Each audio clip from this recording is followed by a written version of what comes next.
Você já se deparou com aquele pensamento de que por que comigo as bênçãos de Deus demoram tanto para acontecer? Por que Deus me dá as coisas picadinhas e não me entrega tudo de uma vez? Pois é, lá em Deuteronômio, no capítulo 7, nós vamos ver que o povo de Deus recebeu do Senhor uma orientação e isso vai explicar muita coisa no dia de hoje.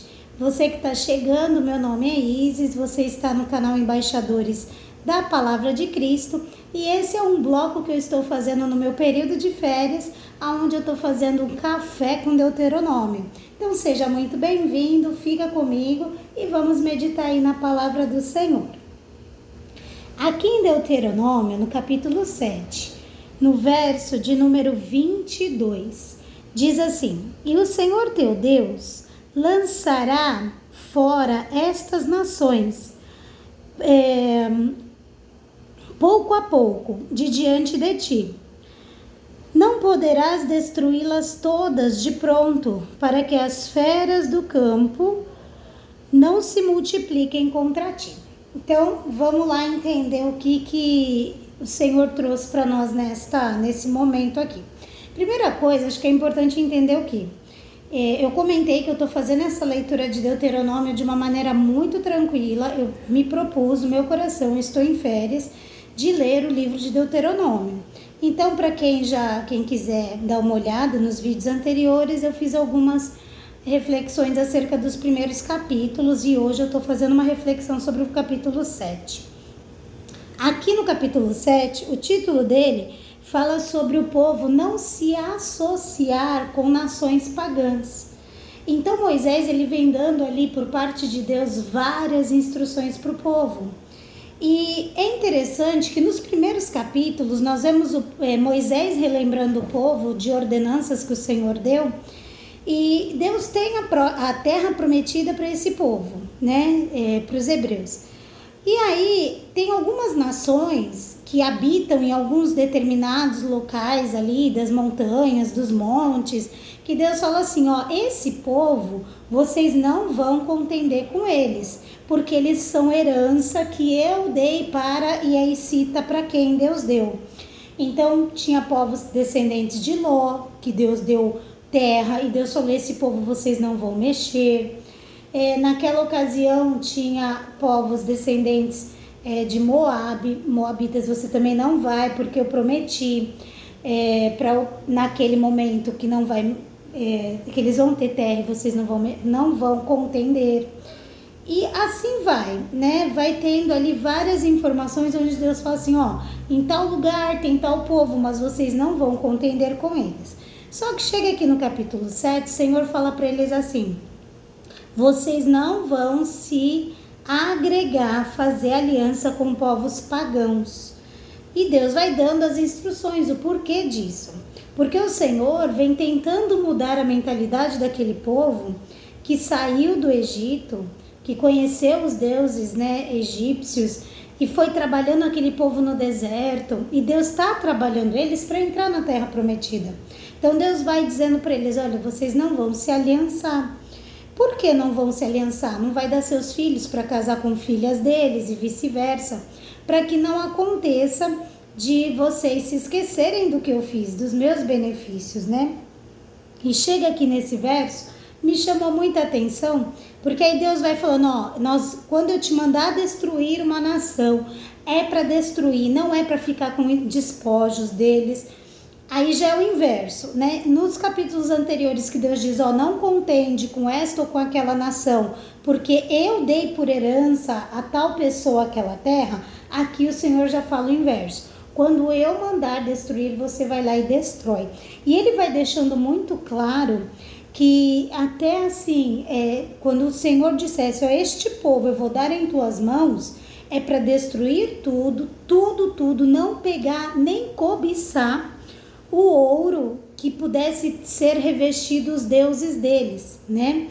Então é muito interessante a gente perceber o quê? Que quando Deus diz que vai fazer algo por nós, ele não está mentindo, ele está falando a verdade e ele vai fazer.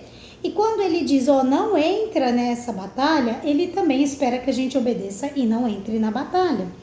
E aqui no verso 22 do capítulo 7, eu achei muito interessante porque o Senhor falou assim: eu vou dar para vocês essa nação e vocês vão destruir ela por inteiro.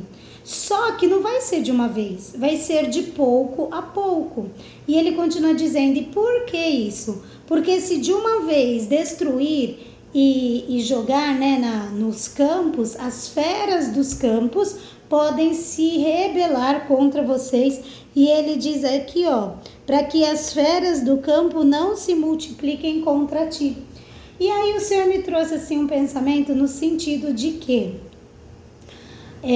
às vezes aquilo que a gente acredita que é uma grande bênção, que a gente precisa conquistar agora, né, aquela coisa mirabolante, às vezes isso pode se virar até contra nós, porque imagina eles destruírem uma nação imensa com muitas pessoas, mata todo mundo, mata todos os animais deles, Deus dá aquela terra para eles, e toda essa morte vai trazer animais do campo que se alimentam de carne, de sangue, aves de rapina e por aí vai.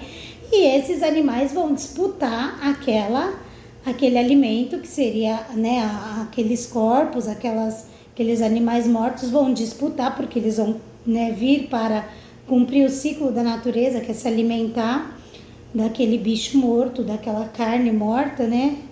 E aí esses animais do campo podem se multiplicar contra vós. E aí o Senhor me trouxe uma reflexão, que existem coisas que o Senhor ele quer nos oferecer, ele tem para nós, ele já prometeu e ele vai dar. Mas aí parece que ele vai dando em doses, como a gente fala, doses homeopáticas, né? Pouquinho em pouquinho, pouquinho em pouquinho. Aí a gente fala assim: nossa, mas por que Deus já não resolve essa situação de vez? E aí eu fico me questionando, porque se ele resolver de vez, nós estamos prontos para o que virá depois, né? Existem, vamos dizer, as situações colaterais, né? Aquela bênção que a gente espera.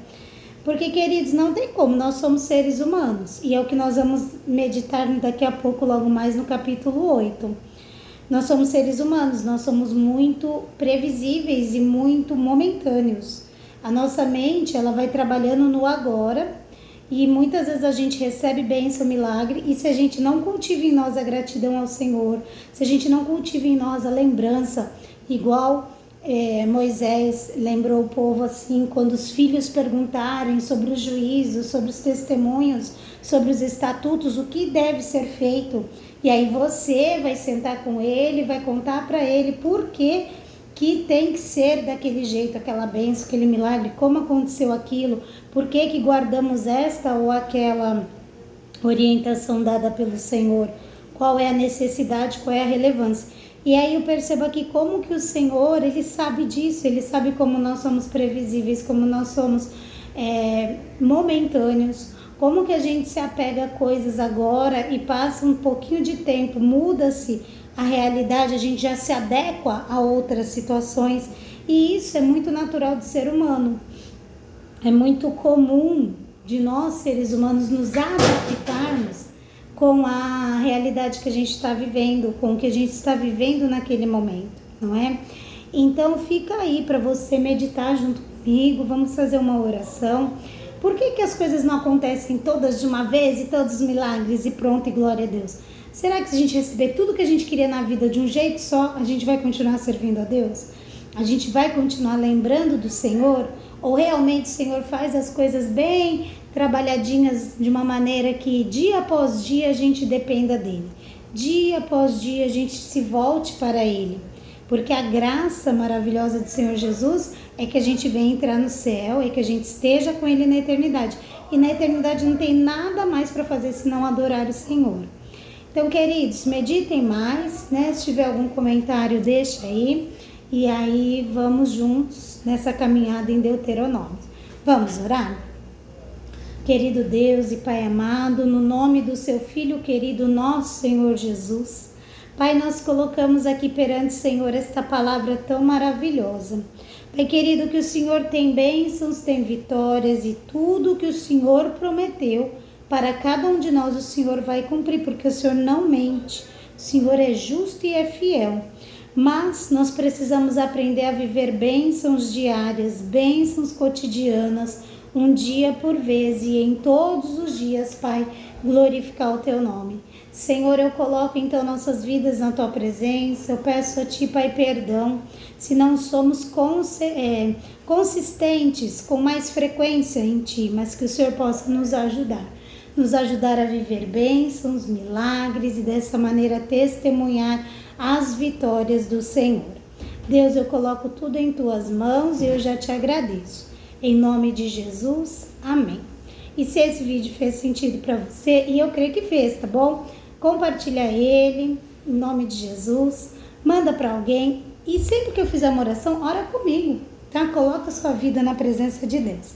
Assim eu agradeço, obrigada aí, curte o canal, compartilha e até o próximo vídeo.